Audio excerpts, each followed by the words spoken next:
how do I do that? And so I tell them, and I've told Jay Desai, the co-founder CEO of Patient Ping, this. He gave me very intimidating advice early on in my career at Patient Ping. I think I was like 28. I was a senior PM. We're working on like a new product initiative. And he told me, he was like, any product person worth their salt has 5 buyer executives on speed dial to vet, product ideas with. And I was like, dude, I'm 28. Like, I don't know how I'm supposed to do this. Welcome to Concept to Care, where we hear candid stories of success and failure, discuss strategy, and dive into the details that offer advice on what to do and what not to do in health tech. Whether you're a seasoned pro, growing your career, or just starting out, our aim for this podcast is to be relevant, real world, and tactical. We're dedicated to not only entertaining you all, but also empowering you with actionable insights that can be applied beyond the podcast, one concept at a time. This is Angela. And this is Omar. Welcome to Concept to Care. In today's episode of Concept to Care, we have a conversation with Dhruv Vasishtha. Dhruv is a product expert who advises and angel invests in numerous health tech startups. Dhruv most recently served as the former senior vice president of product at Firsthand and now serves as an advisor to the business. Firsthand is a behavioral health tech-enabled services startup focused on treating serious mental illness. Before joining Firsthand, he served as the director of product at Patient Ping, which was subsequently acquired by Bamboo Health. Patient Ping is a technology platform that offers real-time notifications of patient care transitions among hospitals, emergency rooms, and post-acute facilities. Dhruv is also the creator and instructor of Healthcare Product 201, a course offered by Out of Pocket. This course is tailored for the health tech professional seeking to understand the intricacies of the native digital health product manager, healthcare buyers, stakeholder communication, and healthcare go-to-market. The next cohort begins May 6, 2024. Registration is now open at outofpocket.health. Now, for our conversation with Dhruv. Hey, Dhruv. Welcome to Concept to Care. How are you doing? Hey, I'm good. Thanks for having me. Yeah, it's a pleasure. Angela and I have been incredibly excited for this conversation. A lot of the topic that we'll go over is very near and dear for Angela and I, given the companies that we currently work for. And I think there's going to be a lot of value conversation that like every one of us here are going to be able to contribute to very hard. So I'm very excited for it. Angela's very excited. Likewise. No, I think that this is going to be a lot of fun. It's something that has been much needed and overdue for healthcare and healthcare product folks. So, want to give some context because not everybody knows, but for the audience, could you just briefly describe, what is value-based care? Yeah. So the way that I describe value-based care is being incentivized to, in some financial arrangement, to drive better longitudinal outcomes for individuals, either in their utilization of healthcare or in the specific quality of the care that they receive. And so the most basic version of value-based care that I describe is, and I think the healthcare policy wonks and the real, health economists will get frustrated at this example. But for folks that are very new to value-based care, I just say, hey, decades ago, you could be a health system and you could do some type of surgery with a person, and you may have done a bad surgery.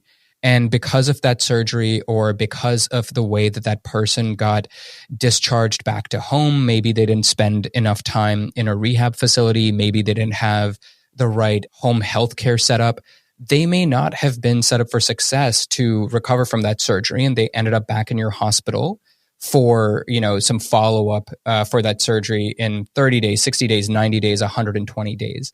And in a reductive sense, that health system got paid twice. Like they didn't do a great job, and they got paid twice to provide a service. They got paid a fee to provide a service, which was some DRG code for a surgery.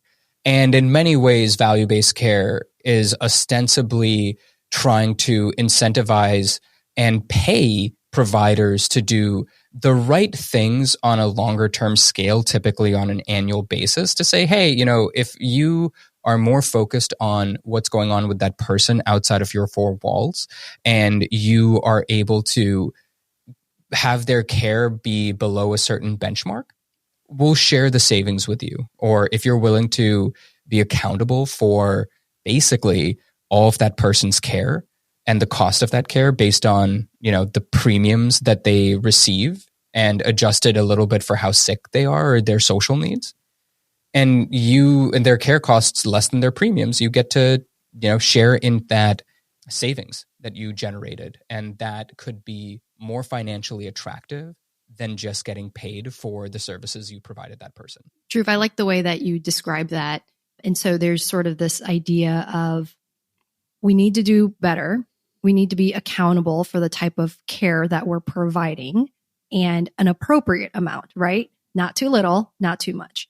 And so in the context of building products for value-based care, how do you think about that? And, it'd be great if you could share some stories of where you got this right. And maybe there are areas of pitfalls that, we should be aware of. Yeah, so I'll approach it in a couple of different ways. And, I usually say this at the outset, which is I'm not dogmatic about value-based care. Like there's some very structural places where value-based care is not well set up to succeed. So, for example, value-based care works really well when a patient population already has high utilization. Because, you can really model and build a financial model and a care model to say, hey, somebody is going to the hospital 2, 3, 4 times a year. Somebody is taking some very, very expensive drug or receiving some very expensive intervention. And we're going to try to take that existing state and reduce waste in the system. And, it's like, okay, wonderful, amazing. And like that can, and I think personally, I've seen that work for the people that are highest need, highest acuity. So much of the firsthand model supporting individuals on Medicaid living with serious mental illness was focused on folks that are really slipping through the cracks in the system and are ostensibly using the emergency room or the hospital for primary care. But if you're basically saying, hey, I want to take somebody and build a model for them that I think would prevent something that may have happened. But, we don't really know if it would or wouldn't. It's just good practice, good clinical practice, good standard of care. It's very hard in value-based care to try to capture value of the ROI of a counterfactual. Like it's very hard to say to somebody, hey, I think that this person was going to have a heart attack this year. And I prevented that because we did better medication management around their cardiometabolic health, around their, like a variety of their comorbidities. Really hard to say that. It's much easier to say, hey, somebody had a stroke and we're going to make sure that they don't get readmitted to the hospital 90 days after that stroke, which is a bundled payments program, like the BIPSI model that exists. And so value-based care isn't really great in that way. And actually, if you were to say, hey, the best way to support this person is for them to get on a GLP-1, fee-for-service is actually the right business model there to say, hey, there's a great intervention and the thing to solve is try to get as much access and easy access to something. So, I try to highlight that to say, look, I don't think that value-based care is this magic pill. And nor do I think fee-for-service is, at the outset, a bad thing. I just think that they have their roles to play and you just need to make sure that they're deployed in the right way. Now, the reason why I say that is that I think that there are a lot of software products or, services or tech-enabled products in value-based care that would succeed or fail just because it's the wrong business model or it's the wrong value-based arrangement. But if you have the right value-based arrangement, the way that I think about product is that there are 2 types of product in a value-based care offering. There's capital P product and there's lowercase p product. Capital P product is not your tech. It's not, even just your services. It's everything. It is what outcome are you going to deliver for whoever your customer is, whether that's a risk-bearing entity, a payvider, a health plan. Your capital P product is what outcomes are we going to deliver for some patient population that we're working with. And your lowercase p product is your, tech software, the stuff that 3 of us are more familiar with. And that's more around what are the blockers that currently in, clinical practice or standard of care are not well utilized or are, facing some challenge to drive that outcome for the patient population. And then specifically, what if those challenges are things that tech has a right to solve? Because, you can't just throw humans at it. You can't just have good services designed to solve it.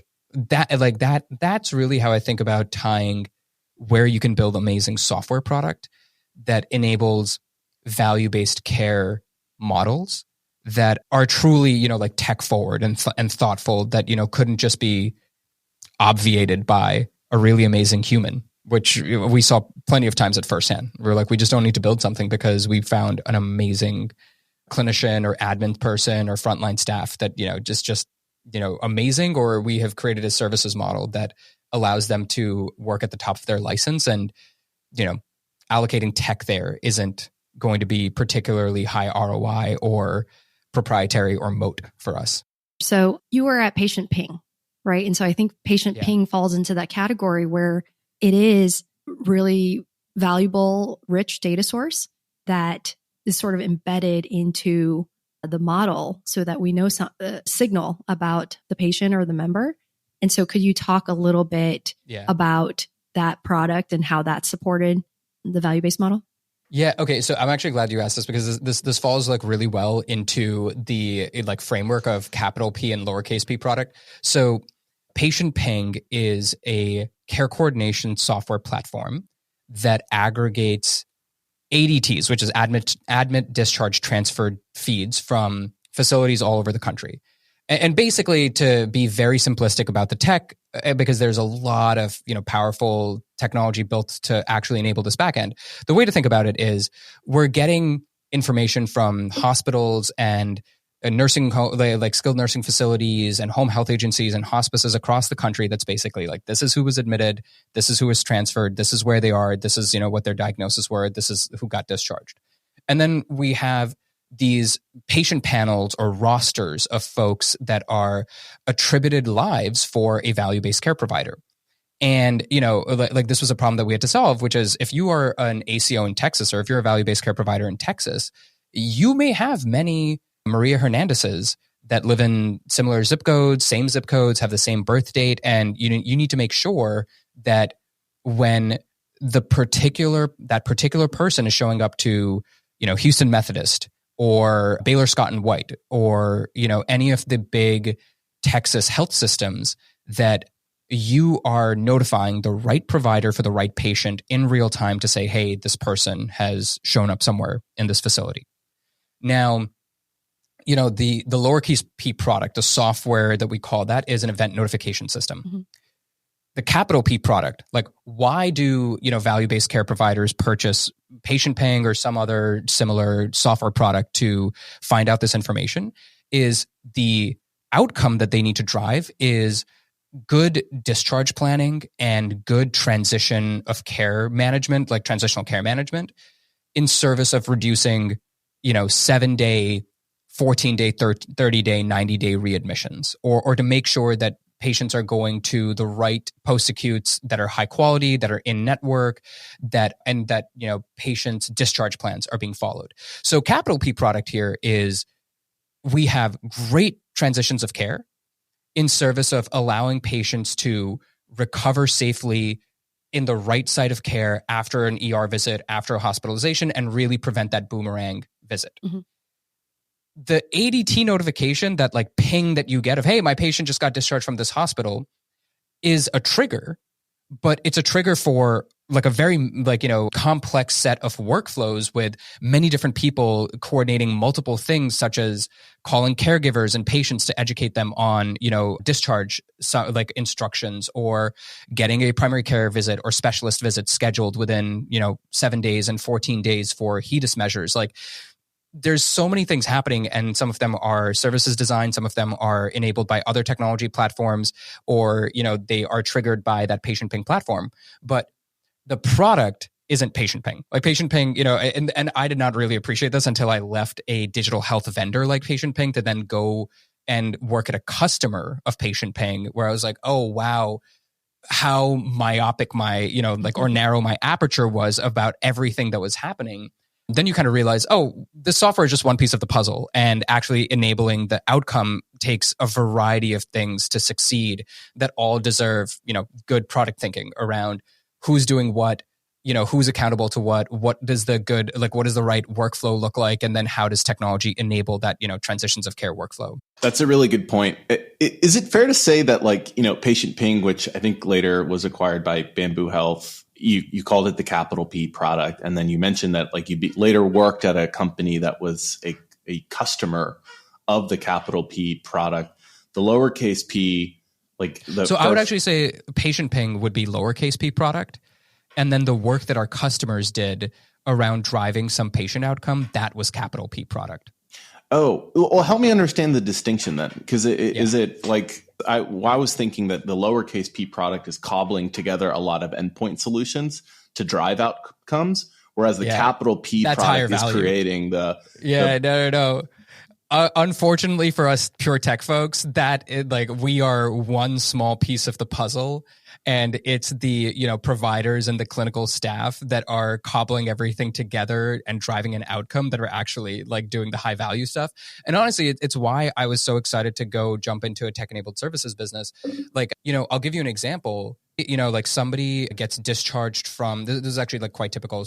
Somebody shows up to an emergency room. They don't get discharged, but let's say they show up to an emergency room at 2 a.m. and we send a ping to the, care manager in the community that works with that individual. A care manager isn't working at 2 a.m. And so what did our software do? We sent a ping, but, is it really valuable if there's nobody there to do something about that piece of information? And so, so much of where my mind went around, what is truly valuable is driving the outcome. It's great. There's so much value in being able to tell somebody real time, hey, this is where your patient is and this is what's happening with them. But if at the end of the day, the outcome isn't letting them know that piece of information, the outcome is, hey, can that person get an appointment with their primary care physician in 12 hours so that they don't need to stay in the emergency room for their need? Maybe they can get some follow-up and, you're able to avoid a hospitalization. That's the outcome. And the software is just one piece of it. So the capital P product company is leveraging that ping to either they're creating software around it to alert the appropriate individual to drive some sort of intervention, or they're leveraging people like human capital to drive that outcome that you mentioned with the ping. Okay. Yeah. And I think makes sense. For me, this is where what I refer to as the frontline care team. So these could be physicians, nurses, pharmacists, community health workers. These people are the stars because right. They're working day in, day out with these people. Their job is incredibly difficult. And so a lot of our work is how do we enable them to be successful so that they can in turn help members. And so what information do they need? How can they do their work most efficiently, et cetera? Yeah. So, and Angela, that's exactly it. You were asking hey, what is value-based care product? And at the end of the day, value-based care product is just spending as much time shadowing your, high-performing staff and figuring out either what do they do that is so special that needs to be productized, or what do they really struggle with that's just bottom of license, that gets in their way of doing their top of license tasks or the things that make them really effective. And so, I think that 30 to 40% of this actually at value-based care organizations is quite common. I think value-based care has matured to a place where a lot of us, in this, product leaders in digital health community I run, a lot of us at the tech-enabled services companies were laughing because we were just we're all building the same thing. We're all building Clover Assistant to, close care gaps at the point of care. And we're all building a risk stratification algorithm to, make sure that we're prioritizing the right members, and we're building some type of CRM-esque, internal care management tool. Mm-hmm. And so in a way, if I talk to any value-based care company, those are my first 3 things. I'm are you building this? And, most likely they're we have to build this because there's no great vendor that we have found that's really specific to our use case. So there's that. There's the common infrastructure around value-based care. Every value-based care entity, for the most part, that is in some type of downside risk arrangement is going to have to build a transition of care program where they are using a Bamboo or a Point Click Care or, one of these vendors to make sure that they know when somebody's showing up at the emergency room or getting discharged from the hospital. Now, there's then like value-based care software product that is very special and that's very, proprietary to your care model, especially if you have a somewhat unique care model. And so the example that I always think about is, for firsthand, our model was saying, hey, we want to find and engage individuals that are, typically the ones that are really struggling with poverty. They're on Medicaid. They're really struggling with living with a serious mental illness, such as bipolar disorder, schizoaffective disorder, or major mood disorder. And they're really struggling with a healthcare condition. Maybe they have, some somatic chronic condition, like a COPD. And just one of those is very difficult. The combination of three is truly difficult. And, we don't have the easiest to access resources for folks in that situation. And so what Firsthand would do is we had a care team of peers who were individuals with some lived experience of serious mental illness, addiction, social risk, like housing insecurity, that could really have honest, authentic, non-judgmental conversations with folks that had been stigmatized by the legacy health system.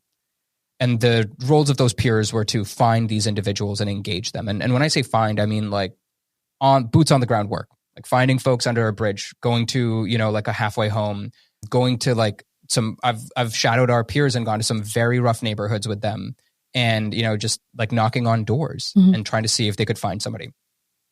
And then, there's an element of like a social worker that would try to address this person's social needs, which usually are more pressing and urgent than their healthcare needs. Right. And then a nurse practitioner that would just do really great primary care and chronic care stabilization with them until then we refer them to existing outpatient primary care and behavioral health.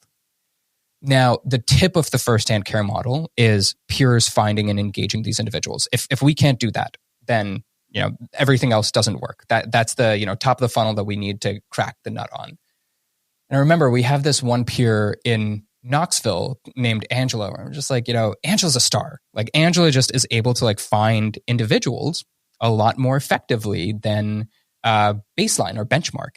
And so what I really enjoyed doing, and I think like every product person and honestly every every person that was on our support centralized team was, in the markets in Tennessee, Ohio, or Florida, like once a month, once every other month, just spending time shadowing these individuals. And I remember just sitting next to Angela in Knoxville at her, in our clinic there and just being like, Angela, just show me what you do. Like, take me through stop to finish how you were finding individuals.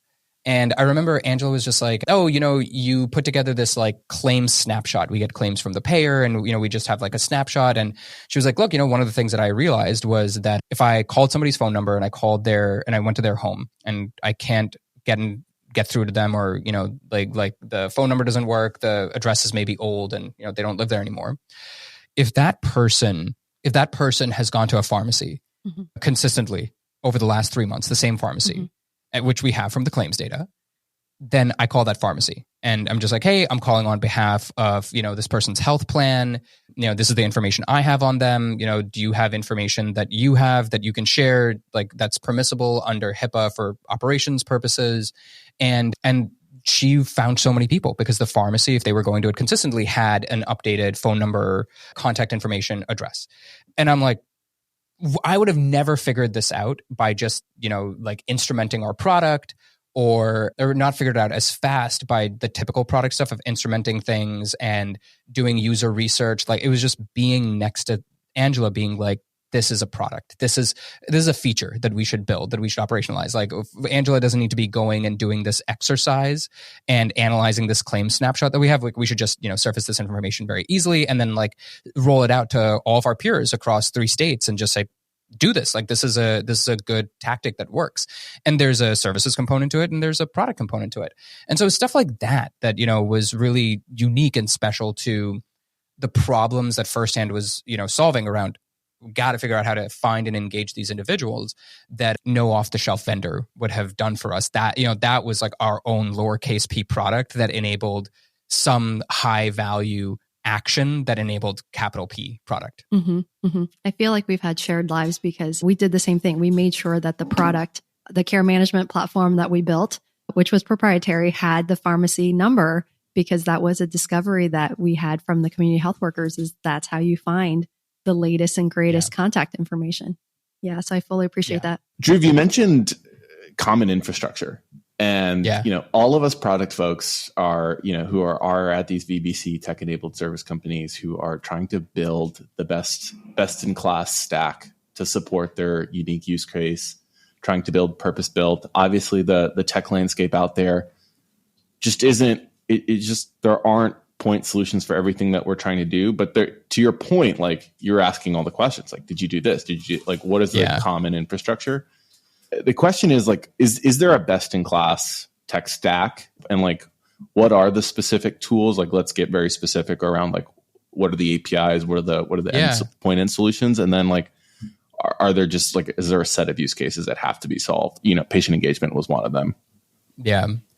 I think about this in two ways. I think that digital health is in a little bit of interesting place right now. I think that if we had more, zero interest venture capital dollars, that I think, a bunch of vendors would have come out and probably had the time to find their niche in building for, value-based care organizations. But at the end of the day, if you just build for VBC orgs and then on top of that, like specific value-based care, types of organizations, I think it's very hard to build a venture scale business at this point for too many use cases. I do think that there's a couple of core use cases that I'll get into in a moment. What I do think is very true, and we really saw this was such a difference in just the like teams that you could build when, it was like the Oscar days or the, like Flatiron days or the patient ping days, kind of like 2012 to 2018 of digital health to like 2019 to now. And I don't think that, there's a best in class tech stack, but I think that there's a best in class tech team. And so, if I really had to give out flowers to, any tech stack, it would honestly be a lot of the product and engineering team at First Hand, because that was just a native digital health tech team. And that is like, we hired data scientists and analytics engineers and software engineers that were coming from Devoted and Eleanor Health and Reify. And I was coming from Patient Ping. And, we had folks coming from CityBlock or Oscar.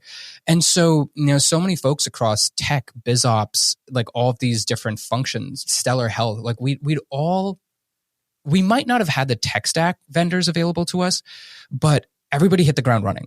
And, I love the, like a lot of the work that we built around point of care, clinical decision support was something that, like a very tenured data scientist from Devoted had built there. And so, like we were able to build that very quickly. A lot of the, proprietary care management tools and, the way that we thought about that was our, head of engineering that was coming from CityBlock. It was just like, I've seen this before. Like our view on interoperability solutions was just stuff that I'd seen at Patient Ping.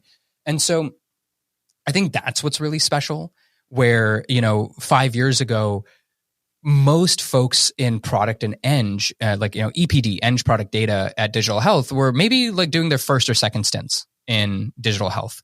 And now it's like you have career operators that have just spent their career over the last, 10 plus years in venture-backed digital health. And so I think that like there's a way where you can build that tech infrastructure, even though it's common, even though there, like 60 to 80% of it is common and it, could have probably been outsourced. I actually think that you can build it pretty quickly because you just have teams that have built that stuff before. I do think that then there's like a couple of areas that you're starting to see some, like best in class vendors break out. So, I was a big fan of Zeus. Because for me, kind of coming from my Patient Ping days, I'm like, I don't want to have to contract with 10 interoperability vendors. Like I just get, med lists and ADTs and, CCDAs and Commonwealth and care quality record. Like I just get a bunch of data from Zeus out of the box. It's one API. And, we can do things like, okay, if you're building a transitions of care, model where you're kind of trying to say, hey, here are people that we have found currently at some facility. Zeus just, was pulling data from a bunch of different places, and they just like turned that into an encounters table that we, had an API that called. And I remember they like added a new ADT vendor, and our front end that was this, like transitions of care queue for our staff just automatically updated with the new ADT vendor because we didn't have to do any integration on our end. Zeus was just, updating their encounters table. So I think Zeus is like a really good example where I've been, very happy with what they've done. And, and I think that also kind of like speaks to a lot of the vendors that they integrate with, like a Bamboo Health, where there's just like common things that you need to build. Honestly, I think beyond that, I will say, I think that some of the EHRs have gotten a lot better. I think that, Elation and Athena and Healthy have really kind of made strides, Elation in particular, in their app stores and, their like partner integrations where you're like, okay, like we can be on Elation. They have robust APIs. They've been continuing to invest in them. Same thing with Healthy. And they're just adding more and more partners where you're like, okay, I can just use a, Elation partner for claim submission, like those types of things. No one, I think, blows you away because I still think that so much of this is so specific to your care model and your staff.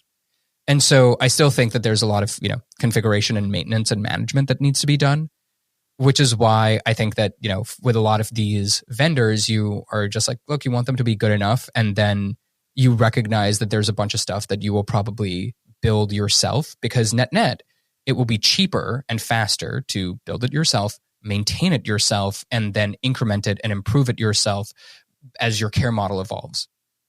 I was laughing earlier because you talk about these things that people in product are building for value-based care organizations. And it just sounds like we're trying to solve the same problems. And we all feel like, well, our use case is unique. So we have to build it. We have to build it ourselves. And I feel like I'm seeing you both nodding, and I certainly have this bias myself.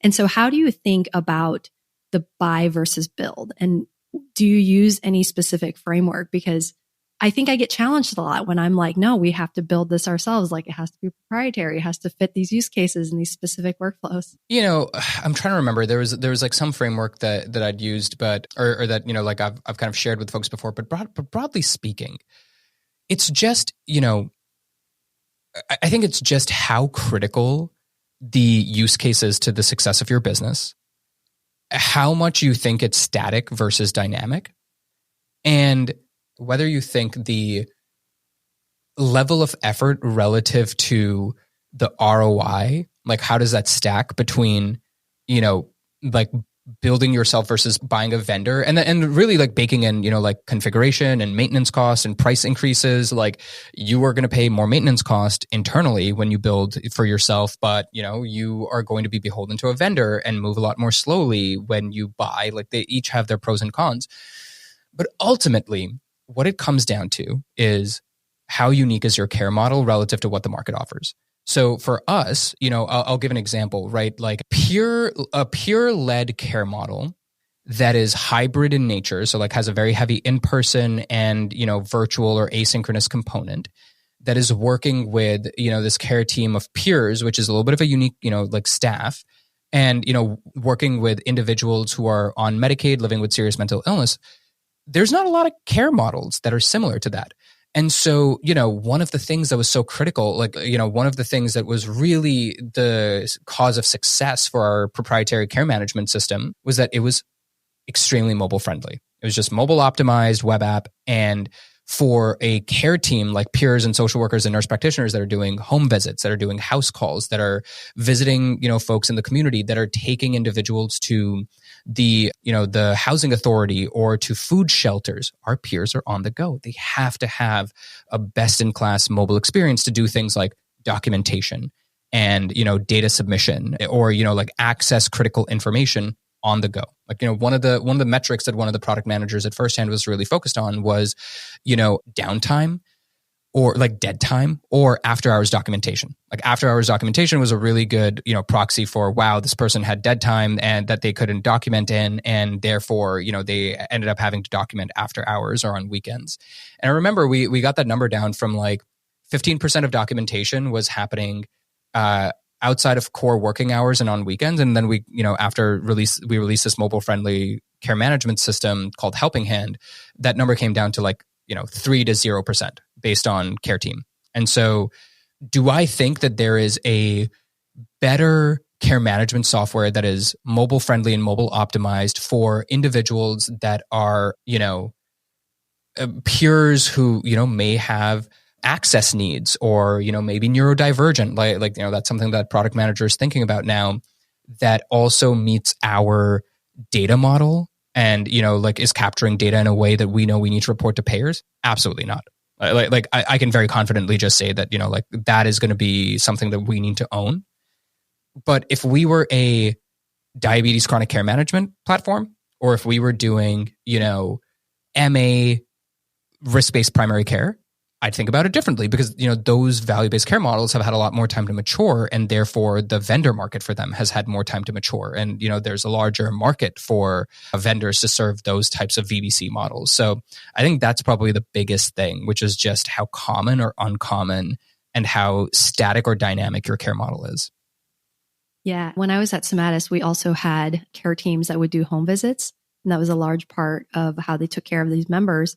And I remember that we needed the ability to have offline functionality of the platform, because they would go into these remote areas where there was no signal, but they still had to do their documentation because they were in the home.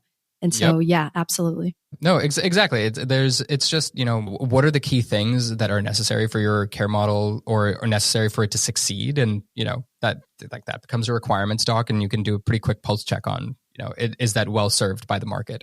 I do think that I think a lot of people come with scars here, truth be told. I think that I've spoken to plenty of operators who are like, tech teams build a lot of widgets that don't get used. Mm-hmm. And therefore I am hesitant to, just build internally and solve for tech.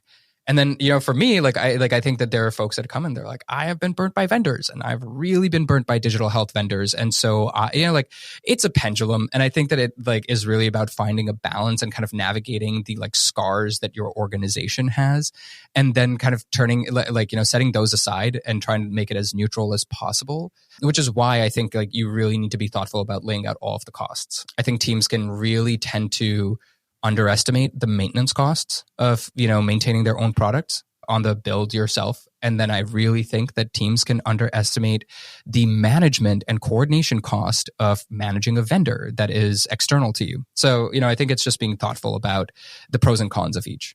Yeah, absolutely. I think when you want to build something, typically we like to underestimate the time required and the effort required.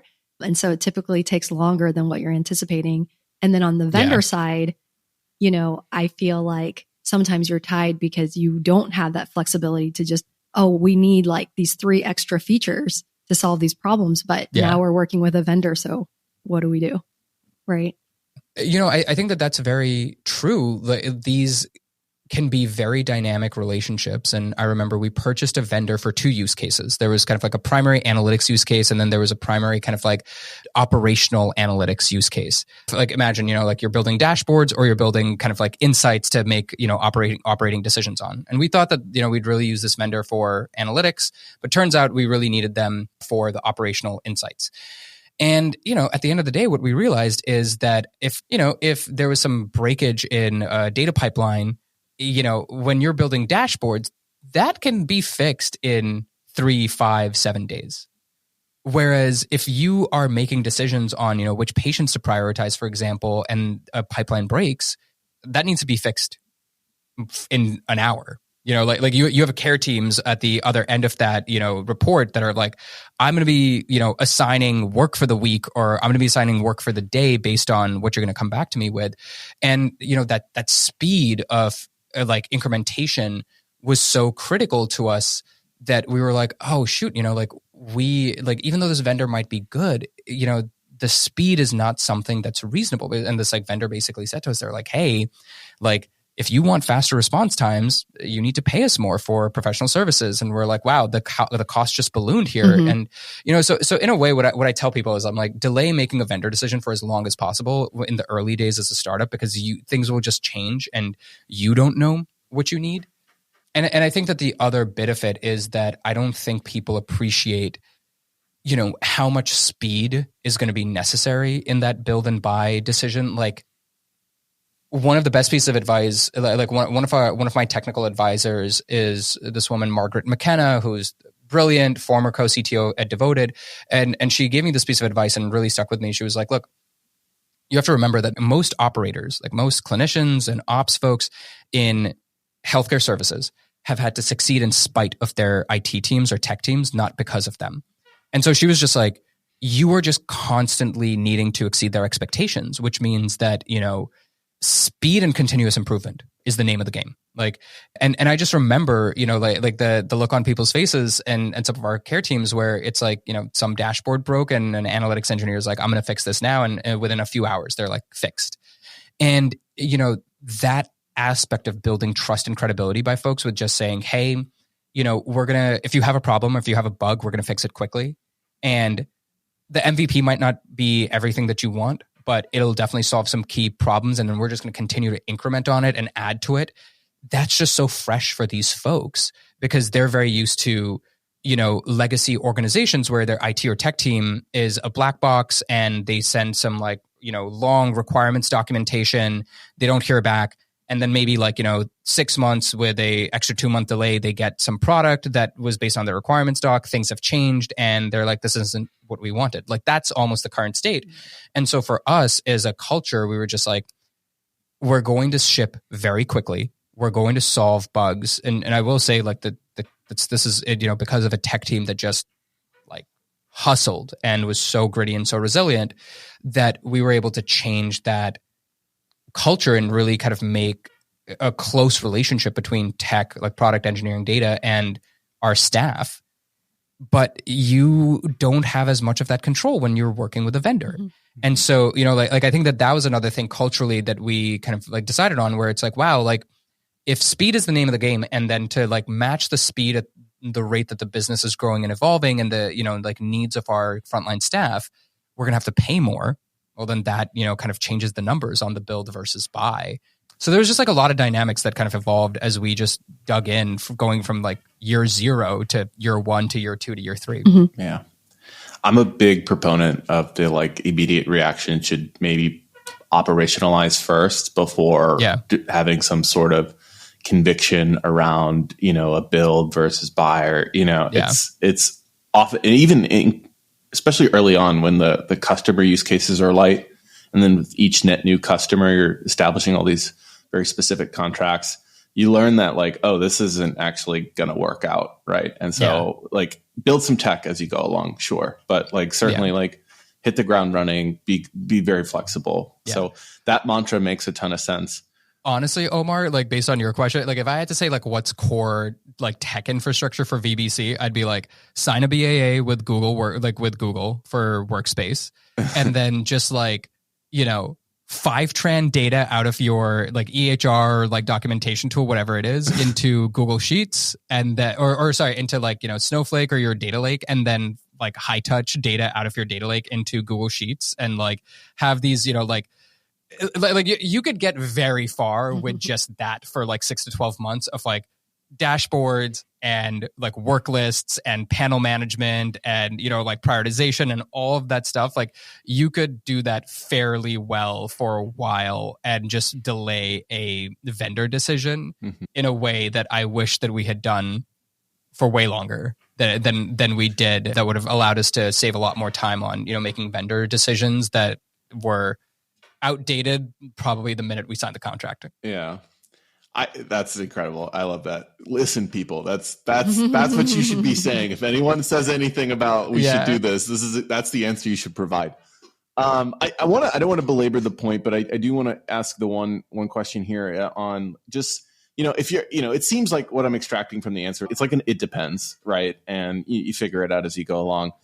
But, you and I and Angela have heard this countless times, whether it's from an investor or from the management team or trickling down into the product team. It's if we're not building things in house, how are we creating defensibility in the market? And so what is, what's your advice or take on what is actually defensible in this space? Is it building? What is it? I don't think it's a binary. I just think it's how much. And really, I think that the question will just come down to margin and margin expansion, which is just, like we think about this a lot. I think like any value-based care model that employs extremely expensive clinicians, so mid-levels and up, like mid-levels, physicians, specialists, you have to be thinking about how you make them more efficient and effective, because that is a finite pool of labor that does not grow,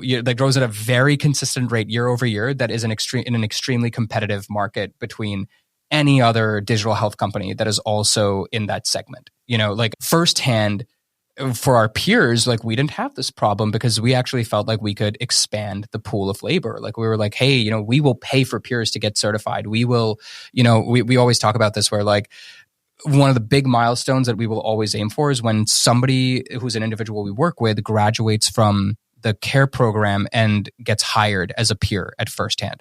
So, like there are different needs from a staff efficiency and margin perspective, depending on who you're working with. But yeah, like if I am a value-based GI business and I have to, hire gastroenterologists or, like very expensive specialists, I have to be thinking about how I can make them more effective and more efficient and have them focused on higher, like top of license tasks. And I think that allows you to expand your margin, but it also allows you to build moat because you're able to improve provider acquisition and retention, or you're able to, create something particularly unique around patient experience and, patient outcomes because those physicians are able to focus on like top of license tasks. So I don't think, I think that the bit is that the market is kind of catching up to when we're in this high interest rate environment, when the venture markets are, starting to look a little bit more like private equity and, funding and valuations and multiples and expectations to basically say, what outcomes does the business need to hit? And what is tech uniquely going to be good at? And it's always going to be something that allows you to scale, or it's going to be something that allows you to, have a mass impact across your entire provider base or your patient population. And it has to be against one of those things. It has to be expanding margin, or it has to be defending the business in terms of, strategic outcomes. But I think the thing that's changed is that might be lumpy. Like, you might need to build a lot of tech in years 1, 2, and 3 to get there. And you might not need as much of that tech investment in years 3, 4, and 5 as you have accomplished some of those things. And so I think that, if anything, I just think that means that you need much leaner tech teams that can, flex and maybe like layer on more people little by little. And I think the way that you get there is you just hire these, tech teams that have been there, done that, and have a lot of reps, and therefore can span a lot of different subject matter areas and, be gritty for the long haul. I think also, the way that we think about it is it's not just because we got this vendor and we implemented and that's why we're going to be successful, right? A lot of it is what is proprietary to us versus what is not, right? And being smart about keeping the proprietary stuff proprietary and then using vendors for other stuff, and how you instrument that together, that makes, the solution, I think, unique and end-to-end and defensible. Let's switch gears a little bit. I think we'd be remiss if we didn't ask you more about innovations in Medicaid, just with your experience at firsthand. So I'd love for you to tell us a little bit about what's happening in Medicaid, who's in the space. Obviously this is a very vulnerable population. And so very interested here. Yeah. So my general take is that the incentives for value-based care are most aligned in Medicaid. So, if you think about the macro, I think that there has been a lot of kind of like a mixed bag in terms of outcomes and, sticky outcomes in the like Medicare and ACO space. And I think that, the elephant in the room for those spaces is risk adjustment, because you kind of just have had uncapped risk adjustment in Medicare for quite some time. And also Medicare and MA reimburse well enough for health systems. So the way that, I kind of saw it play out at patient paying and then firsthand is that, for MA and for Medicare, and then of course for commercial, health systems want that patient.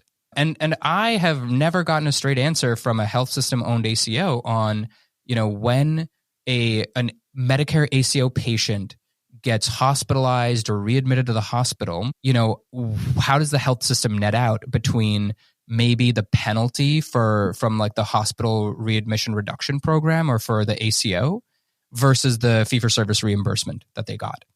And so there's kind of this like perverse incentive where the hospital is like, look, we want to see these Medicare and MA patients. We might make like 3 to 5% margin on like net income for those patients. Now, on the other hand, in Medicaid, actually the health system usually feels like, hey, I usually get undercompensated care for this person, especially for a high needs acute Medicaid population that is using the health system for primary care, for like the ER and the hospital. You might have longer than desired lengths of stay. And so the health system is kind of like, look, I really want to get this person out to the community. And a lot of community providers in Medicaid, especially FQHCs and community mental health centers, are usually in some kind of arrangement with the state Medicaid program or the MCO where they have some attribution or kind of like, like a connection with that patient where it's like, hey, like you are the, assigned primary care provider for this Medicaid patient. And of course, the MCO and the MCO and the state Medicaid plans want to really judiciously manage a smaller pot of dollars.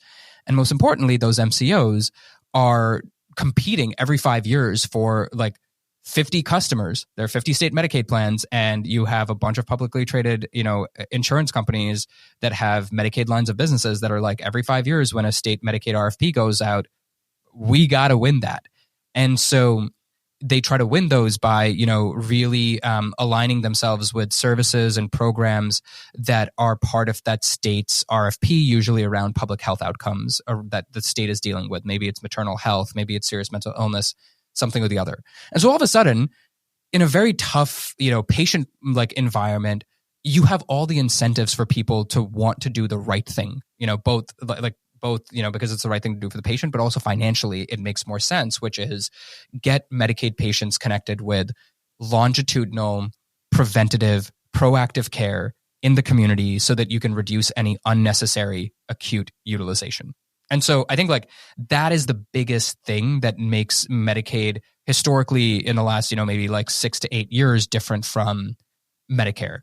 And I think that that's like, so much of what like the path that City Block paved and saying, hey, we think that there's a business here. And so I think that that's a fundamental thing, which is like, there's a lot of plays in Medicaid, which is basically saying, hey, how can we work with a high needs population, whether that is any Medicaid patient, whether that is individuals living with substance use disorder, opioid use disorder, addiction, whether that's individuals with behavioral health needs or serious mental illness. How can we support them because they have high utilization already in getting them connected to outpatient providers to reduce hospitalization? Like in a way, like that's how you can describe like City Block and Waymark with their community health worker model. That's how you could describe, Eleanor with or like Boulder Care with their substance use disorder, either facilities or programs. That's how you would describe a, firsthand. And so I think that's fundamentally the like overarching perspective on, the different plays there. Now, I think that because the Biden administration and CMS is coming out more and more and basically saying, hey, we're no longer having this risk adjustment, like upcoding game, with like just uncapped risk adjustment potential.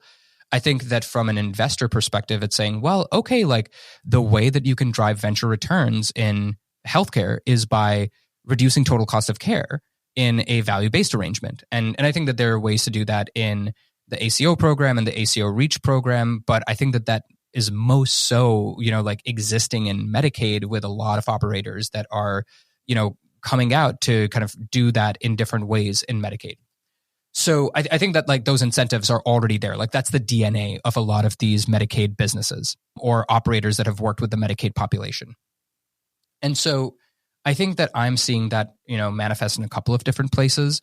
So I think, any like specialty patient population that's, you're trying to do some type of engagement and navigation to outpatient community care, for sure. I think like that's, somewhat as like an established track in Medicaid. I think the other areas that are very, that come out a lot is probably one, anything around redetermination and benefits enrollment. So, full disclosure, I'm an angel in a business here called Fortuna. And the reason why I invested in Fortuna is that, when I talk to like any MCOs and even where, firsthand payer partners were kind of coming to us, they were just like, hey, millions of Americans are getting redetermined out of Medicaid when they should be eligible for Medicaid. And, you hear all these crazy stories where it's like the daughter of a Medicaid enrollee who works at California Medicaid couldn't like get her, parent like enrolled back after redetermination, like truly like difficult things that is purely administrative for like administrative reasons. People are getting disenrolled from Medicaid. So I think any business that's focused on, getting Medicaid beneficiaries enrolled back into Medicaid because of the public health emergency expiring and redeterminations happening, I think that is very, very hot topic, just because for a lot of these Medicaid plans, you're just like, hey, I just lost my premium dollars on individuals. Like from a financial perspective, it's just like, hey, like I got premium dollars on these individuals that I would work with,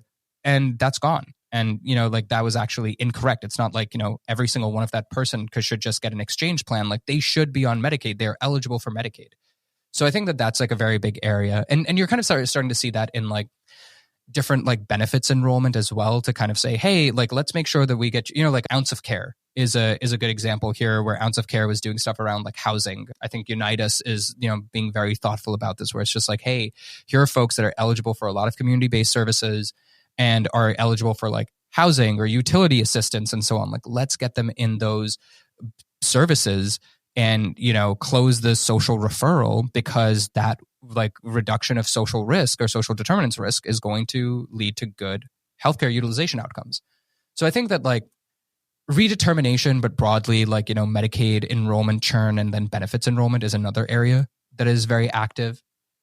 The other part that is just getting a lot of attention from venture investors is getting family caregivers paid. So, there's the structured family caregiver program, there's the self-directed services program. These are kind of like state programs that have state or some like, I don't know if it is federally subsidized, but I do know that there's basically government dollars to get family caregivers who are already doing, like the work of kind of like a home health aide or a home care aide paid to be a family caregiver.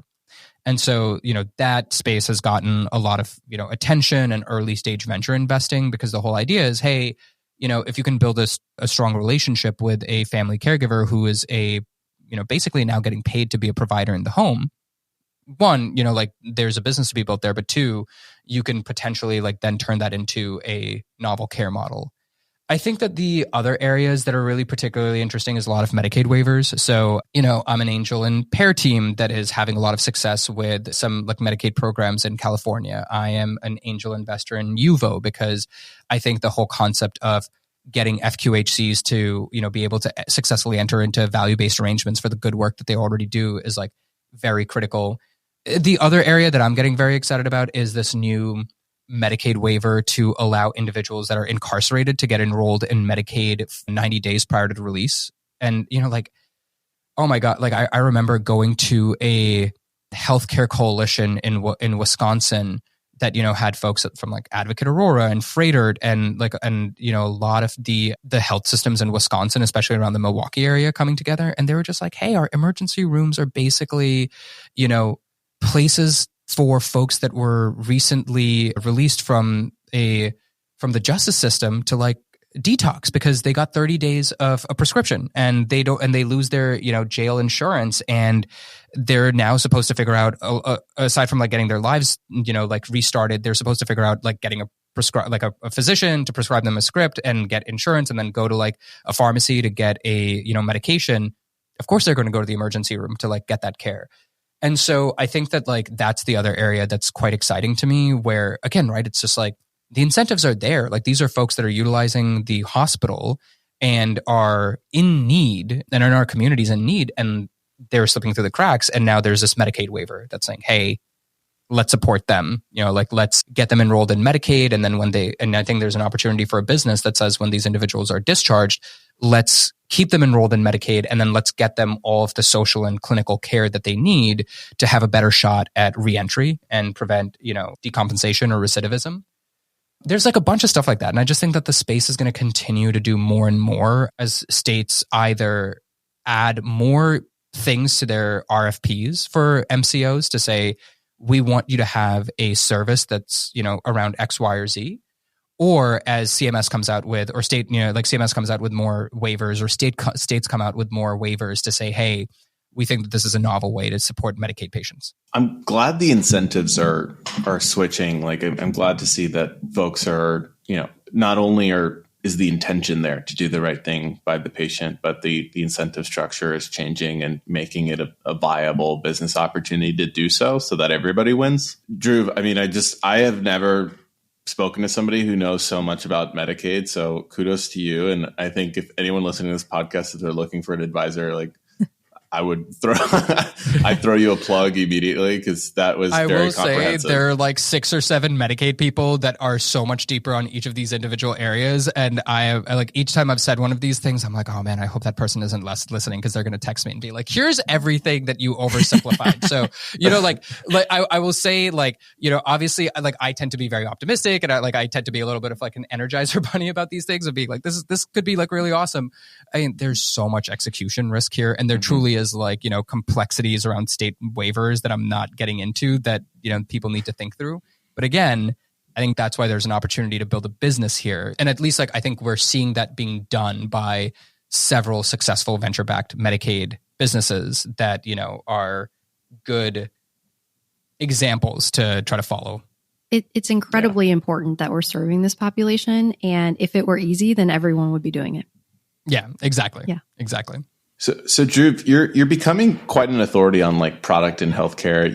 You're working in concert with Out of Pocket you've delivered a course, like the health tech product course. I think they called it 201, kind of adhering to product 201. Yeah, adhering to the the university naming structure. But I want to talk a little bit about like, what does the health tech product manager of the future look like? Like, what are those attributes? What are the skills, expertise required to be a health tech product manager? You mentioned a couple things like risk adjustment and like unit economics, and like there are these certain like P&Ls that folks are managing, gross margin. So like, tell the audience about that. Yeah, look, honestly, I think it's kind of rough for healthcare product managers out there right now. Like I have a very cynical view of the state of the industry right now. I think that a lot of people got hired into product roles, especially during the like zero interest environment and the mania of like 2021, 2022, and even a little bit before then. And they were hired into product roles that were product roles in title, and were probably more, coordination roles or coordination-esque roles, because companies were just blitz scaling so quickly. And, they were just kind of like thrown at different problems of being like, figure out if there's something there, without the like real structure and culture of good product management. And I think that, we're seeing that correction right now where, I talk to hiring managers and they're like, look, I opened up a PM role or a senior PM role, and I got 700 applicants within 72 hours, of which 20% have healthcare experience. And so, of those, another 20% have really strong, relevant experience to what we're looking for. And all of a sudden you're like, one of 700 applicants, and the company is like really sifting through 30 strong candidates. And so I think that like, we've definitely seen a lot of product folks get impacted by layoffs, and we've definitely seen more, judiciousness around tech investment in general, as companies have to focus on profitability or, unit economics. And so I think that the bar on what a good product manager looks like has really been raised. And I think that the healthcare product manager of the future looks like one of two things. And I actually think that it's like very akin to what Brian Chesky did at Airbnb, where I think that the healthcare product manager of the future can go down one of two routes. I think that they can still work very closely with engineering teams, but should be more technical. And when I say be more technical, I think some like healthcare product managers that I've seen in the past have been former software engineers that, really were able to kind of round out their customer facing and kind of user facing skill sets, and were able to build, do like, product management with product engineers, but really like build good product, but accelerate the engineering team, just because they had a good understanding of not just the what and why, but like how things should be built. And they were able to kind of like translate those, requirements into technical requirements for the engineering team very quickly. And that led to, one of the ways that you currently evaluate product managers, which is just, are you accelerating the engineering team? Like, by adding you, are we getting like 30%, 40% greater velocity from a eng team?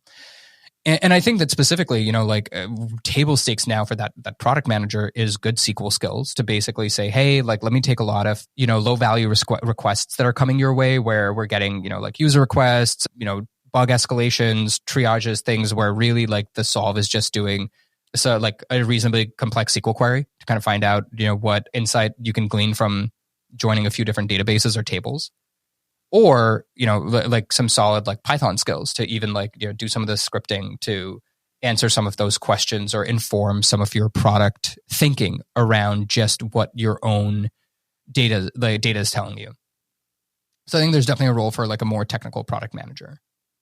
I think for most healthcare PMs, right? Obviously, like nobody wants to be like, thanks, dude. Thanks for telling me that I should have like studied comp sci in college, 8 years into my career. I get it. I think that similar to what Airbnb did, and as saying what Brian Chesky said, is the vast majority of healthcare product managers of the future need to be product managers that also have really great product marketing skills.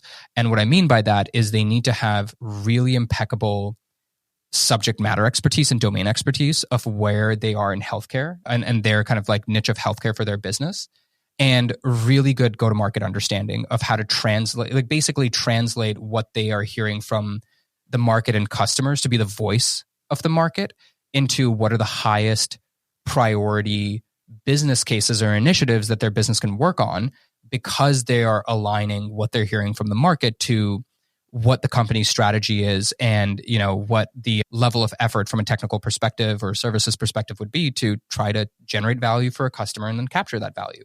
And so what I mean by that, like the reason why I say kind of risk adjustment as an example is like the most common thing that I hear from product leaders and CEOs, especially ones that even like send, PMs to my class. And, like I think the class is for like existing product managers and senior PMs, but like oftentimes what I hear from hiring managers is, hey, like, I need you to know how dollars in healthcare flow. Like, I need you to know how our customers make money and like how our business makes money in just as good of, like detail as the person that owns the P&L at the business, or the person that, like an executive that owns that P&L at our company. And so what I mean by that is, like if you're working in value-based care and you don't really understand how HCCs work and, how risk adjustment, like RAF scores are calculated, or at least just like, what like the high value RAF codes are and how that, drives dollars to flow for a value-based care organization or a VBC customer, like that really gets in your way of understanding what product to build. If you don't have a sense of how, benchmarks are set or shared savings are calculated, and, like that makes it very hard for you to be able to build for that, customer. And so much of the product 201 class is just that. It's just like, if usually most students are interested in working with health systems, payers, providers, sometimes employers and pharma, but it's like literally just, let's understand how, those customer segments business models work, who the buyer personas are, what their incentives are, what their P&L and like KPIs look like, and like understand how you can align that insight around what their challenges are with what a user's challenge is, such that if you can solve that user's problem, that drives some behavior that solves that buyer's problem, that drives value for the enterprise. And let's just make sure that you have a sense, with your tech lead or your tech team on what feasibility and level effort looks like, so that you can just make, decent, high ROI business cases and like business case analysis. And so I think that like that is the push. Like if you truly want to be a, as they say, like a mini CEO or somebody that is doing high leverage strategic product work, you need to know your customer's P&L, at least as, in a way that they would respect your perspective on how you're thinking about how you can help them solve challenges that they're experiencing with their P&L. I love hearing that. So it's not enough to be a PM coming from another industry. And this is for the IC PMs out there, but like, it's not enough to be a PM coming from another industry into healthcare and having some decent PM skills and like thinking that that's going to smooth over and you're going to succeed. Like maybe you do, but it's because you do a lot of work in those other areas. or like it's not enough that, you know, you maybe know a lot about a very specific condition and you're coming in, like maybe you were bedside for, you know, maybe COPD or something like that, right? And you know a lot about that specific condition and you're being hired to come in and be somewhat of the subject matter expert, but you don't really understand any other aspects of the business. And so wholeheartedly agree with that. I think that's like a fantastic perspective. And I think for the audience, like when you're applying to these companies or when you're interviewing for them, like, you know, if Dhruv is the hiring manager, one, you know how to impress him, but two, this should be applicable, you know, across the board. And so love that perspective. Yeah. And look, you know, like I think that can be very intimidating to hear. And maybe I'm being unnecessarily bearish because, you know, economies are cyclical and venture markets are cyclical. But like, I think that's the bar. And I think that we should aspire for that as the bar. And, you know, what I talk about in the course is the concept of the native digital health product manager. And it's basically that. It's somebody that has deep healthcare domain expertise and subject matter expertise from a voice of market, voice of customer perspective that also has really strong product chops of translating that into the product process of identifying areas that your company has a right to solve or a right to win at, and, you know, being able to work with technical teams and a you know, diverse cross-functional stakeholder group to take something from validated problem to product that exists that's solving that, you know, that problem for that customer such that you're achieving product market fit. I think the bar should be high because this job is not an easy one, right? You've talked about your course. I'd love to touch a little bit more on it. So it's with Out of Pocket. You teach a Product 201 class. Can you tell us about the inspiration for the course and your top requested areas or questions that you get the most often? Yeah. So, man, I don't even know what the inspiration was. I think, so, you know, like I'm very lucky, and I like walk totally backwards into lucking into being college friends with Nikhil Krishnan. I did not know him originally as, you know, Nick Hill from Out of Pocket. I just knew him as that very charismatic and funny guy who like is on the Bhangra team that I see breaking it down on dance floors at weddings that we were both invited to. And I think he just reached out to me. He was like, hey, you know, like this gets requested a lot. Like a lot of people like are asking for a course around product management. And I think that like, I was like, you know, I get asked a lot about, again, for better or for worse, like I still have that imposter syndrome of like, okay, like, you know, like you want to hear my advice and I'm just going to tell you my experience in NF1. But I was like, okay, this could be interesting to like marry these together. Like there's this, you know, request or ask that Nikhil is hearing. And I, you know, kind of have this interest or kind of get asked a lot about, you know, like my product career. So kind of combine that. And honestly, like it took several iterations. We're about to be on the 7th iteration or 6th or 7th cohort of the course, where I think it really took a bunch of them to be like, yeah, I think that the course now is getting to product market fit. And so it was just like kind of random and just like happenstance. I think that probably the most common requests that I get from the course is the top one is, how do I build relationships with buyers? Because basically, like the course is structured into 4 classes. Class 2 is live buyer interviews, like, you know, based on the target customer segments and kind of product problems that students are trying to solve as like a capstone through the course. I get them to interview in like groups of 3, you know, anywhere from 5 to 7, like 5 to 8 buyers. And they're just like, how do I do that? And so I tell them, you know, and I've told Jay Desai, the co-founder CEO of Patient Ping, this. He gave me very intimidating advice early on in my career at Patient Ping. I think I was like 28. I was a senior PM. We're working on like a new product initiative. And he told me, he was like, any product person worth their salt has 5 buyer executives on speed dial to vet, you know, product ideas with. And I was like, dude, I'm 28. Like, I don't know how I'm supposed to do this. But it really stuck with me. And what I kind of realized is that, you know, and granted, like this was kind of like an insight because Patient Ping was a networks business.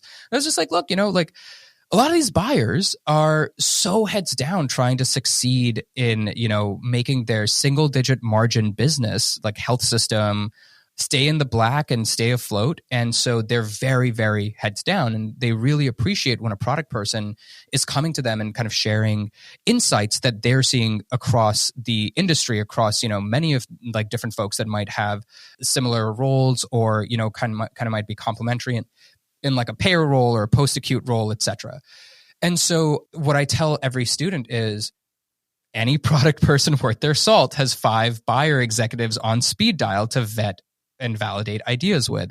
And the way that you do that is you build relationships, and that could even be cold outreaching folks, but you build relationships on mutual benefit and, mutual sharing of insights. And the easiest way for a product person to do that, because they have a wider aperture, is to share what they're hearing across many people in a given segment or space. So, if at Patient Ping you're working with emergency room care management teams and discharge planning teams or social work teams, like I would go in and say, hey, like this is what I'm hearing from you guys, and this is what I hear from other folks that I've spoken with. And that really like allowed me to start building some longer term relationships where I'm still in touch with probably my favorite product like buyer at Patient Ping. And, he's like, I've brought him in as a consultant for like future ventures. I think, we text back and forth. Like there's an opportunity to really build like strong relationships and friendships with buyers, where really you're just both trying to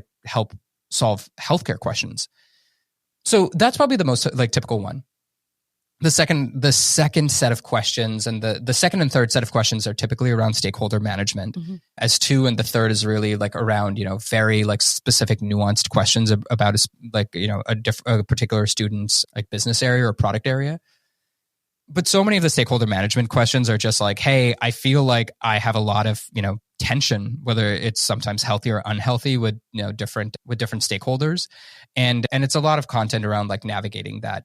I recommend people like everybody should read. I think the book is called Hard Conversations, and that was hugely helpful for me. But I basically talk to people about the shared goals framework. Like I tell product managers, like when you're talking to a salesperson and they're like, hey, you deprioritized my feature, and you're like, well, like we got to prioritize this other higher value feature for this other customer segment on the roadmap. Like they don't care.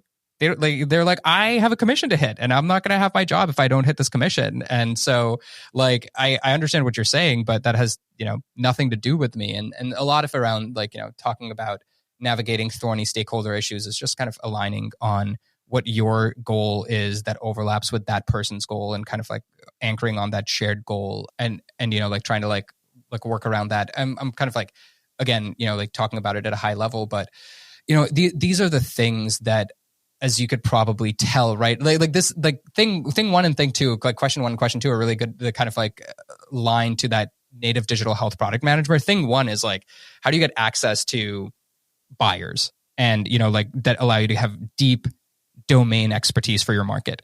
And thing two is just good product management. How do you handle like complex stakeholder needs and generating buy-in or trust or credibility with stakeholders? And so it's those types of things where that's the purpose of the course, like really blending a lot of the healthcare specific nuances for both sides of what makes a good product manager.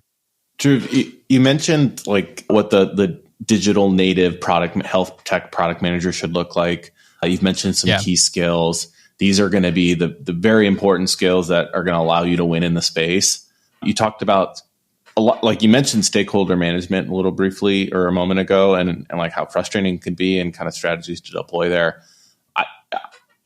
I'd be remiss to say like, or to not ask, but I think each of us on this episode or this podcast here, right, like have interacted or know someone who is a senior leader in product in health tech who is either leaving or have quit their job abruptly. And like there's something going on right now in this moment in time. And I'm wondering if you have any insight around that. Yeah, okay, I do. And honestly, I've said this because as you both know, I run a private product leaders community, and this is a very common conversation in that community, even in like one-on-ones. And I don't think that it is just product leaders. I think it's truly like any executive that leads a given function at a startup. And I think that the challenge is that, broadly speaking, I think that if you are in early stage and you have this risk tolerance, or, you have the opportunity. And one of the challenges is that, one, a lot of folks are burnt out. Look, let's just acknowledge it, right? We've gone through a massive pandemic, and, especially for those of us that are working remotely, and I can speak for myself, it's become very difficult to kind of separate and compartmentalize time thinking about work and time, being able to work and coordinate with your coworkers and home time. And so I think that there's a massive amount of burnout that folks are trying to recover and recharge from. And, startups are grinds. Startups are, multi-year marathons. And so I think that there's a little bit going on there. But something that I'm hearing a lot, especially from product folks, is that the math is not mathing on risk-adjusted rewards in early stage right now. And what I mean by that is, I think for a lot of growth stage companies, there's a genuine question that the job is a grind right now because the later stage private markets are really tough. And, is it worth working on a grind where for many companies, you're not going to grow into your valuation, and your options or your upside is really underwater. And so, you may want to re-roll the dice. Similarly, I think that especially in tech-enabled services where you need more capital, you need to raise more capital, which means you're going to be diluting your employees more, and the time to exit is much longer. I've definitely heard this from a few product folks, which is they're look, the math is not mathing in terms of the, equity ownership and upside that I'll get and the amount of risk that I'll be taking on relative to, the co-founders and the, likelihood of success. And honestly, I was talking to a product leader this morning who was just look, and the fact that, my function is just always riffable. And we're still in a place where, you can join a company and then be in a riff, 3, 6, 12 months later. And so interestingly, what I'm seeing a lot is a lot of folks that are in any, startup function, but I think product is interesting in particular because there was some recent, more kind of descriptive analysis that a friend of mine, Rebecca Mitchell, did, which kind of just showed that product is most likely, as a function, historically most likely to then found their own company. I'm just talking to a lot of product leaders who are look, the risk-adjusted reward, the math is mathing if I start my own thing. And I know that there's plenty of co-founders, and I've been a founder myself, who's just look, it is different when you're an exec versus when you're a co-founder. And I'm I get it. I acknowledge it. I understand it. But I think what these product leaders are saying is they're look, I'm willing to take that, hit and that effort after taking some time to rest, taking some time to recharge, because my comp may not be much, my comp will be lower. And in fact, it might even be near zero for a little bit. But if I am a career healthcare operator who's led the product function that has a lot of the same skills needed to launch an MVP or a new business from the product side, I think that I have a good shot at fundraising, and my equity upside will be 10 to 100x higher. And for that, I'm willing to work and take on the work and the stress of a co-founder or a founder. And so I just think that that's the direction that things are headed. I've just seen multiple product leaders start their own companies recently or join as co-founders of companies that hasn't been announced yet. And so I think that that is the trend that we're going to see. Again, with all the caveats of it totally depends on macro tailwinds and whether there's a correction in the early stage environment and your individual risk tolerance. And I probably have a selection bias of people that are far more risky and risk tolerant than the average, startup person or digital health person. But at least anecdotally, that is what I'm seeing around people leaving and then taking a break to honestly start their own thing. All right, Dhruv, we have reached the concept closing call. So we're going to wrap with 5 questions. All right. The first one is, are there any concepts in healthcare that really excite you? So one that I'm super excited about because I've always been excited about this. I think it's just a timing thing of when the rest of the industry and payers in particular are also excited about this is empowering the family caregiver. I'm a caregiver for my father. I'm on the board of the Caregiver Action Network. My grad school research was on supporting caregivers with technology. This is something that I've really been caring about for a while. And I currently advise a company in the space called IoniCare that is a, like basically tech-enabled services platform, digital platform that allows the family care team in the home to become extensions of the clinical care team.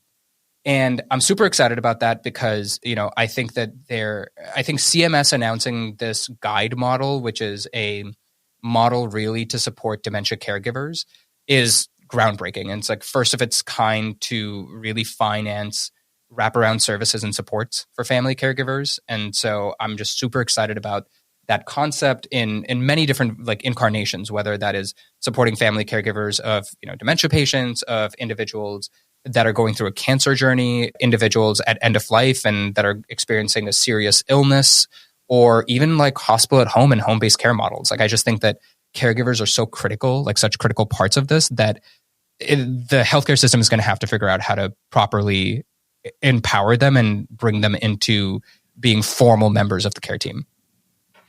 I love that. I think it's like there's the buyer of healthcare, there's the actual consumer, and then there's the other consumer that's not really loved very much, and that's definitely the caregiver. Dhruv, who is someone in healthcare or health tech that you admire and why? I've got a couple. Oh man, I need to think about this. Oh, you know what?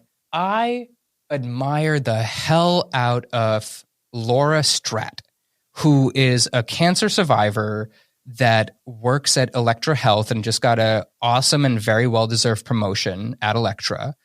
And I admire the hell out of her because she's a multiple cancer survivor. She's a mom. She's a cancer nurse.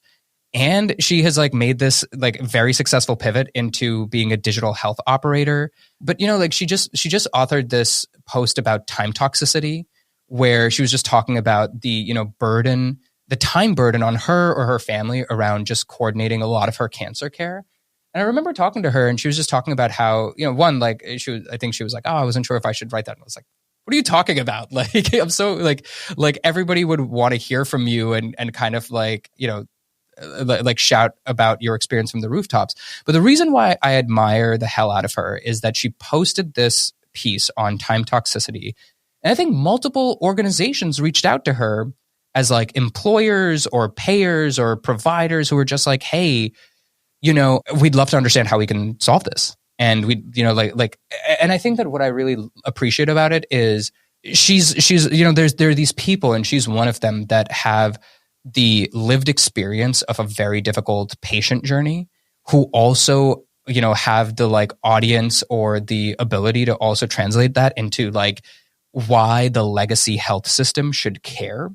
And I love that she did that. And I hope more people that have gone through their own patient or caregiver journey kind of like share that with enterprises to be like, this is the human experience of what our current system makes people go through.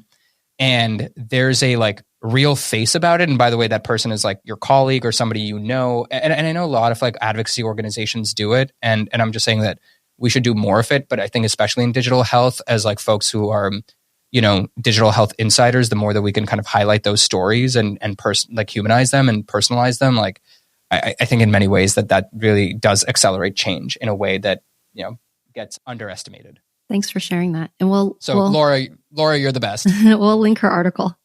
What is something that not many people know about you?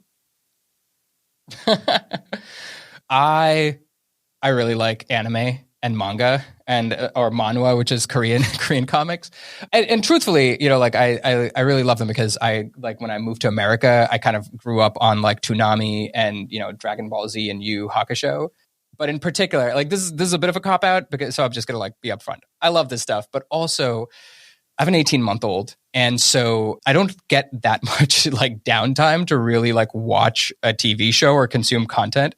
And so nice like 18-minute anime episodes or like a, like anime, like a manga that I can read on my phone is amazing. Like downtime, kind of like something that I can do that's like very quick that then allows me to kind of like leverage my free time. Then I can kind of go back to making sure that my son is not doing something highly dangerous, which he loves to do. They're definitely a hazard to themselves. Yeah. Yeah. Angela sounds like she speaks from experience. I have two boys. I was a Denali kid as well, so that's really cool. Do you have any shameless plugs you want to share with the audience here? Several. Well, so, I mentioned this to you both before we started the podcast, but I am, and I'll figure out where people can like follow along for this. But, if you're interested in this, follow me on Twitter at Vasishtha, or just, follow me on LinkedIn. But I am going to announce, like, by the time this episode is posted, I will probably have announced it, but I will be announcing soon that I am going to restart an innovation and caregiving conference that I hosted in 2018. I just think that the time is now. Like it's very funny, that conference was in 2018. It had 100 people, but like a lot of the people that were there, either speaking or in the audience, were like Dirk Sorensen at Soresti and Jessica and Steven, who are the IoniCare founders, and Helen Adioson of Care Academy, and Marcy Carty, who's the chief medical officer at Laurel, and the folks at Trewalta, or just like Ali from T-Care. There's just like a lot of entrepreneurs that have been grinding over the last 5-6 years, building compelling venture-backed, caregiver-oriented businesses. And I just feel like with the guide model and so much more attention kind of being placed both from a capital and a customer perspective on caregiving, that the time is now to restart that conference and kind of convene this small but mighty group of people again, and hopefully widen the umbrella of folks that would be interested in learning. So I'll be sharing more about how you can sign up or be involved with that conference in the coming weeks. And then honestly, like right now, if you are interested, like I'll shamelessly plug all of the different companies that I'm currently advising. But if you are a health system and interested in Gen AI, talk to me about Elion. If you are doing stuff in the, like cardiology enablement, like cardiology value-based care space, reach out to me. If you are doing anything in the guide model and caregiving, hit up me and IoniCare. And I think you already hit this, but where can people get in contact with you if they want to reach you? You can follow me on Twitter at Vasishtha, D and then my last name. You can follow me or add me on LinkedIn. And then I should say this just because it's kind of going to be forcing me to be accountable, but my wife keeps on reminding me that I said I would start a newsletter or Substack or something with my musings on a lot of the topics that we discussed. And so hopefully by the time that this podcast is up, I will have done that, and you will have a newsletter that you can sign up on or sign up for. That's awesome. Love it. Well, thank you so much. Thank you for having me. This is awesome. I think that this is so necessary in a lot. I mean, you probably just heard this, but I'm working with several companies right now, which is a lot of fun.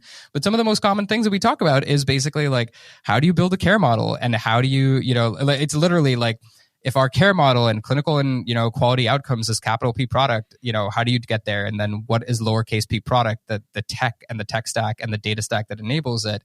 And so many folks are trying to figure out the same thing. So I'm just so glad that you've started this podcast to start allowing people to share their lessons and, hopefully accelerate innovation and patient impact in our ecosystem. So really appreciate you guys having me on and doing this. That's Dhruv Vasishtha. Thanks so much for joining the podcast, Dhruv. Hey, thanks so much for listening to the show. If you liked this episode, don't forget to leave us a rating and a review on your podcast app of choice. And make sure to click the follow button so you never miss a new episode. This episode was produced and edited by Marvin Yue with research help from Aditya Treya. We're Angela and Omar, and you've been listening to Concept to Care.